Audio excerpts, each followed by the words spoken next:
아무리 훌륭한 사람이라 할지라도 신앙에 있어서도 말이죠, 믿자마자부터 완벽한 사람은 한 사람도 없어요. 할렐루야.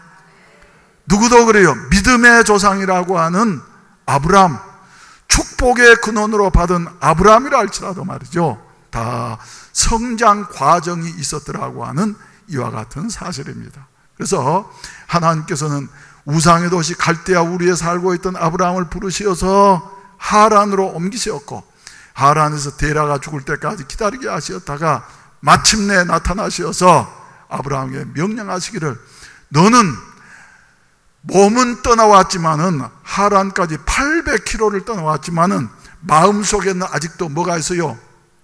옛날 고국과 본토와 친척 아비집이 아직도 남아있는 것이에요. 옛날 습성이 그대로 남아있는 것이에요. 그래서 너는 이제 하란에서 하나님이 명령하시기를, 너는 너의 본토 친척 아비집을 떠나 내가 네게 지시할 땅으로 가라. 할렐루야. 그러면 네게 어쩔 것이라고요? 복을 주어서 내 이름을 창대케 하리니 천하 만민이 다 너로 인하여 복을 받게 되어질 것이다 하시면서 불러주시었습니다. 그러니까 하란에서부터 가나안까지는 약 400km 되는 이와 같은 그 짧지 않는 길이었습니다만, 아브라함은 하나님의 말씀만을 의지해서 천신만고 끝에 마침내 가나안 땅에 어쩌더라? 이르렀더라.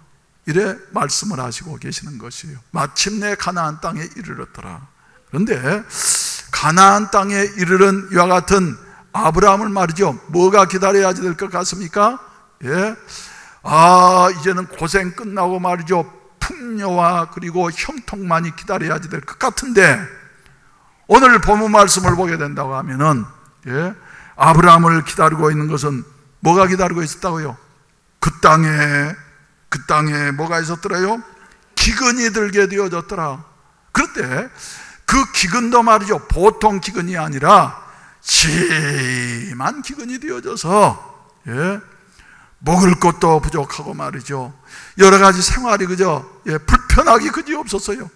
그 기근이 아브라함이 어떻게 노력하고 참아서 이겨낼 만한 기근이 아니라 도저히 아브라함의 힘으로는 참을 수 없는 이와 같은 심한 기근이 아브라함을 기다리고 있었다.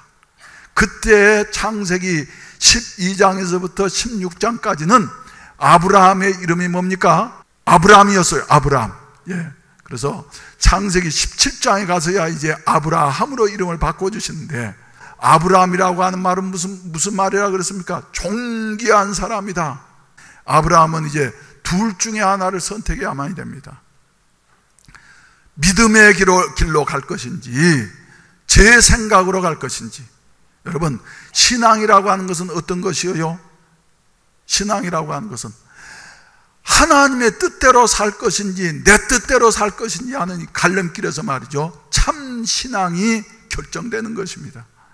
내 좋은 대로 살 것인지 하나님이 기뻐하신 대로 살 것인지 하는 두 갈림길에 아브라함은 서 있는 것이에요. 그래서 우리 하나님께서는 아브라함의 믿음을 성숙시키려고 시련을 주시었더라. 왜 아멘을 안 하실까? 그래서 우리 믿는 자들에게도 말이죠, 시련이 찾아올 수 있는데, 시련은 우리의 믿음을 성장시키고 그리고 여물게 하고 성숙시키게 하기 위하신 하나님의 뭐다? 은총의 손길이다. 그래서 우리는 말이죠, 범사의 하나님 앞에 감사하면서 무슨 일 만나든지 오직 뭘로요? 믿음으로 반응해야지만이 되는 것이에요. 어려움이 있다고 해서 내 생각대로 나가면 말이죠, 불신앙의 길을 걸을 수밖에 없다고 하는 사실을 우리에게 말씀해 주고 있습니다. 고린도전서 3장에서도 바울은 고린도 교인들에게 편지하기를 뭐라고 했습니까? 한꺼번에 다 되는 것이 아니다. 나는 어쨌고요, 심었다. 그런데 아볼로는 뭐했다? 물을 주었다. 그러나 심는 이와 물 주는 이가 중요한 것이 아니라 오직 자라게 하시는 분은 누구시다? 하나님이시다. 여러분, 심지 않고는 어떻게 싹이 날 수 있겠어요? 심었다고 할지라도 바로 그냥 열매 맺습니까 여러분? 아니에요. 싹이요, 그 다음에 가지가 뻗어서 줄기를 내게 되어지고, 그리고 난 다음에 곡식이 맺혀지면 말이죠, 이 무더운 여름날 거치면서 지금 벼는 지금 풍년 들어갑니다. 제가 예언을 하지요. 예? 금년에 이렇게 무더운 것 보니까 9월 달에 가가지고 태풍만 세게 불지 않는다고 하면 금년엔 틀림없이 풍년 듭니다. 그런다고 해서 마음 놓을 수가 없어. 태풍도 견뎌야지 돼요. 태풍을 못 견디면 말이죠, 농사 지었던 것이 하루아침에 다 쓸려나가지 않습니까 여러분? 고난이 많을수록 우리의 신앙은 그 고난과 시련을 통해서 더욱더 성숙된다고 하는 이런 사실을 기억하시기를 바라는 것입니다. 그래서 바울 사도는 내가 너희를 처음에 심을 때에 밥을 먹이지 아니하고 뭘로 키웠다고요? 저주로 키웠다고. 저주로. 왜? 너희가 그거 소화할 수 없기 때문에. 그래서 저주로 먹이고 밥으로 먹이지 아니한 것은 너희가 어쩌기 때문에요? 감당하지 못하였기 때문에. 순서대로 말이죠. 자, 그리고 또 바울은 더 넘어가서 3장 6절 이하의 말씀 가운데 보면 10절 말씀 가운데 보게 된다고 한 말이죠. 집을 짓 때 한꺼번에 집을 뚝딱 지을 수 있습니까 여러분? 아니에요. 무엇부터 해야지 돼요? 토목공사부터 해야지 돼. 그래서 터를 놓고 말이죠, 그리고 난 다음에 그 위에다가 집을 짓게 되어지는 것이다. 그런데 집을 짓는 사람이 조심해야 할 것은 그 터 위가 아니고 다른 터 위에 집을 짓는다고 한 말이죠. 무너지게 된다는 것이. 바울이 튼튼하게 예수 그리스도를 믿는 믿음으로만 우리가 하나님 앞에 의롭다움을 받고 구원을 받을 수 있다. 그러니 이 믿음에 굳게 서라 그래서 권면을 했는데 말이죠, 다른 것으로 다른 데다 그 터 위에 짓지 않고 다른 데다 지면은 무너질 수밖에 없다고 하는 사실을 우리에게 말씀해 주시고 있습니다.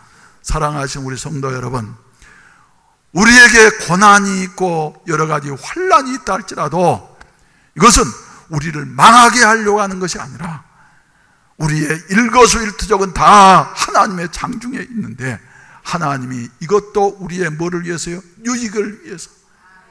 아무리 어려운 일, 힘든 일, 이해할 수 없는 일을 만난다 할지라도 우리는 믿음으로 반응해야만이 될 줄로 믿으시기를 바라는 것입니다.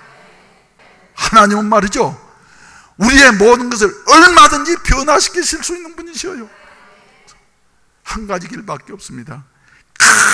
간절히 기도해서 이론 가지고 되는 게 아니에요. 성령이 우리 가운데 운행하실 때 길이 없는 것 같습니까? 그때가 바로 하나님이 개입하실 때입니다.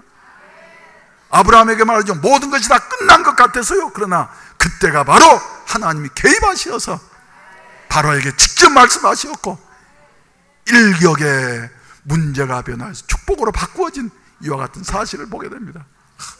나는 이제 어떻게 할 수 없어. 우리나라는 어떻게 길이 없어. 우리 교회는 뭐가 어때? 아닙니다 여러분. 어렵기 때문에 바로 기회가 되는 것이에요. 병든 자에게 의원이 필요한 것처럼, 죄인에게 예수 그리스도의 그 공로가 필요한 것처럼 우리는 어렵기 때문에, 병들었기 때문에, 또 어렵기 때문에 말이죠, 우리에게는 하나님이 함께 하시면은 하나님의 영광이 더욱더 크게 드러나게 될 것이다.